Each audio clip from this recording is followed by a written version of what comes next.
আমরা এসেছি সাভারের নবীনগর বাস স্ট্যান্ডে, যেখানে দূরপাল্লার বাসগুলো ছেড়ে যাচ্ছে। সেখানে বেশ কিছু সুস্পষ্ট আমরা অভিযোগ পেয়েছি, কিছু বাড়তি ভাড়া আদায়, পাশাপাশি ভাড়ার যে চার্টটা ছিল সে চার্টটা তারা দৃশ্যমান স্থানে টাঙ্গায় নেয়। যার প্রেক্ষিতে আমরা একটা কাউন্টারকে বাস চার্ট ভাড়ার চার্টটা না টাঙ্গানোর কারণে জরিমানা করেছি। পাশাপাশি একটি কাউন্টার যারা ভাড়ার কোনো মূল্য উল্লেখ না করে সরাসরি বিক্রি করতেছে, যেটা সুস্পষ্ট একটা অপরাধ, যার প্রেক্ষিতে আমরা তাকে জরিমানা করেছি।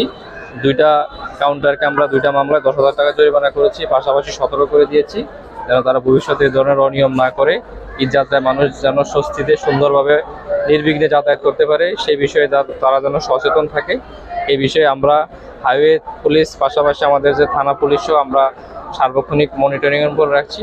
কোথাও কোনো যানজট হলে সেটা আমরা সাথে সাথে নিরসন করার চেষ্টা করতেছি, এবং কাউন্টারের যেন কোনো ধরনের অনিয়ম বিশৃঙ্খলা না হয় সে বিষয়ে আমাদের সার্বক্ষণিক মনিটরিং বজায় আছে।